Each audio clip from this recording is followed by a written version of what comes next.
Okay, this video is just going to be some random stuff and updates and some of the things that I've bought recently. First thing I want to do is an update on this Marconi valve radio that I bought. I did try and do an investigation into getting it to work, but unfortunately I found out some rather bad news about it, in that when I had a look in detail at it and I started looking at these valves, of which there is 4, I actually found out that not only were they not working, but that all 4 of the heaters were open circuit. And what I think's happened, at some point someone's butchered the battery connector, and I think they must have been trying to connect a battery to it, and they basically put more than the 1.5 volts across the valves and managed to blow all 4. Now, whilst I can actually obtain all 4 valves, that would cost over £60 as we stand today, and I'm just not in a position to pay that sort of money to get that radio back working again. So that's just going to have to be, for now, a little shelf item, of which the rest of this stuff is also going to be shelf stuff. I bought that, don't know why. It's a slide changer, but for the old quite big slides. Don't have a projector for it. Does it tell you what make it is? Looks like it says Plank on there. Don't know who Plank are or were.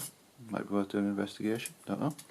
Right, now my father never was really into real cameras, but proper cameras, if you like. But he was into Polaroids, and although I can't find many now, that was my father's photograph of choice.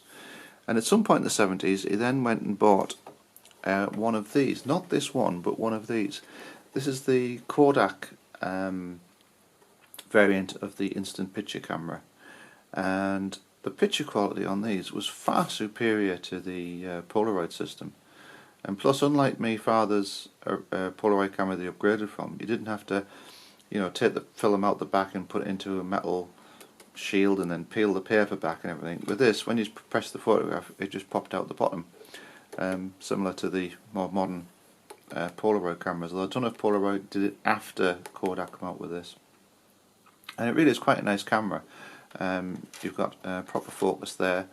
It's got automatic exposure, but you can alter the settings there. Film went in the bottom, just in a cartridge. Now this is not my father's camera, because what happened was that Kodak got into some sort of legal dispute with Polaroid, and they ended up losing big time, and they had to stop making the films. And as a result, Kodak did a sort of like an exchange on the instant cameras, where you could send them back and they would send you a replacement camera. My father did do this, and what they sent back was this really horrible, nasty 110 camera. He was quite disappointed about it. He wishes he just kept the old instant, just put on a shelf, like I'm going to do with this. They took a really weird, like, square flat battery, which I think remember was made by Duracell. I think that must be the film cartridge extractor. But anyway, the battery on this one goes in here. Now I seem to remember on my father's one that the battery went in the back, so that's a slight difference between this and the one he had. But anyway, the pictures were superb. I'll try and put a picture comparison between the pictures that Polaroid could get and the pictures that Kodak could get from my collection. So hopefully they're appearing some point now. Right, what else have I bought? So that was £1 worth of camera. This, I think I might have pushed the board out and spent about £3 on this, but again it's equally useless. Well, not useless, but am I really going to use it? I don't think so. It's a stereo slide viewer. It's really quite nicely made, really. there is a slide carrier in the back here that goes side to side, and the slides, which are just standard slides, have this rather strange, well, not strange, but it's like two half frame pictures side by side, which was obviously how the camera worked, and they're in a single slide, and when you put them in here, the optics obviously split those two half frames out to give you the correct viewing. I did put some batteries in it, and it did actually work, and like I say, there is one slide came with it, but yeah, I don't have the camera attachment to make this work. I don't, yeah, so apart from viewing that one slide that comes with it, it's pretty useless, but it is a nice system. It does work, it's very good, from what I've seen of that one photograph. Alright, and now I did a little video about Cine cameras and 8mm and Super 8, and I was trying to explain how easier it was to use Super 8 carriages than it was to try and load standard 8, and this is really the perfect example. I got this for £1, and there's the film cartridge there, and to get it in and out, all you do is pull it out like that, put it back in like that. It really was that simple. So this is a Super 8 cartridge, all 3 minutes and 20 seconds of goodness. It would appear that it's either not exposed or halfway exposed. There could very well be some interesting pictures in there, but we'll never know, because it's a Kodachrome process. As far as I'm aware, nobody does Kodachrome processes, so even if I was interested to see what the hell was on that film, it's just not going to happen. So that goes in there. Now, what I haven't done yet is to see if it actually does work. So what I'm going to do is I'm going to put some batteries in it, and let's see what happens.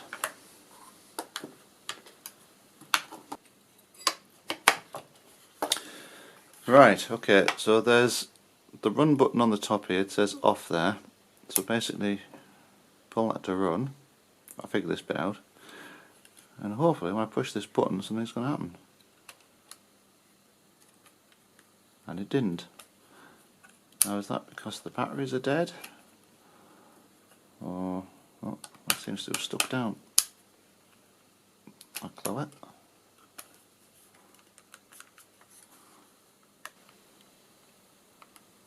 Okay, it's taken me a while, but I think I've got there now. I think I've figured out how it works and why it wasn't working. I think there was a bit of a plastic bit stuck in the cogs there that was preventing it from turning. I think it wasn't helped either by the fact that there was some rust on this contact here. So basically what happens is you've got your battery voltage across here. This tang is not connected to this. That tang is only connected to that. So although it looks like it's shorting out, it's not really. And the idea is that when you push this into the run position, when you push it down, it shorts out these two contacts. I'm going to guess that one of the contacts is for the light meter and the other one's for the actual run. And that engages the motor. And what you can't see, there's a little prowl on the end of this bit of metal here, so that when you release, it actually keeps the motor running until it gets to a point where the shutter's closed, and that then allows the mechanism to fall back into the off position and cut the motor, which means that the shutter always stops in a off position. The optical viewfinder comes in here and goes down to a prism, which then goes down into the path, which you can see lit up there. And I found out there's a little flag there which is actually connected to the light meter. So I'm guessing that if the light's too low, that you get an indication in the viewfinder to say that, although I didn't see it when I was playing around with it. So basically there's a motor here, it operates a cog here which operates the shutter, It also auxiliary drives this cog here, which turns this worm drive here, which turns the take-up spool, which is fair enough. And then off this cog here there's an additional drive which turns this cog and turns this screw drive, which this needle is supposed to sit on like that, so that as the film goes through, the worm drive, the screw drive turns and moves the needle further and further along until it gets to the end. And then, although you can't see it, when you actually take the film cartridge out, this entire mechanism lifts up, which releases the needle and brings it back to the start position. So that's all quite clever and simple. Right, so I've had it running. So let's see if I can make it run again. Here we go. So obviously don't try this at home. So there's my 6 volts across. Right, we're going to try and do this again from a better angle. Here we go. Apply the power. Switch it on. There it goes. Let go, and it stops in the shutter off position. You can hear it clunk, and like I say, it's this little bit that sticks out here which jams or locates in a stop on that cog there. I'll do it again.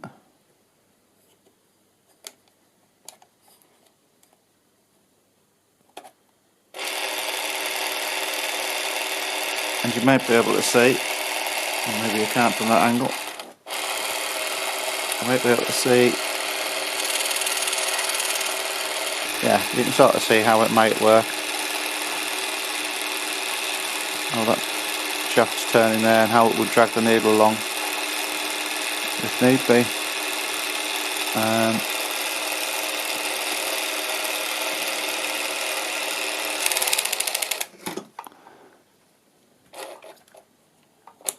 there we go. It's in the locked off position.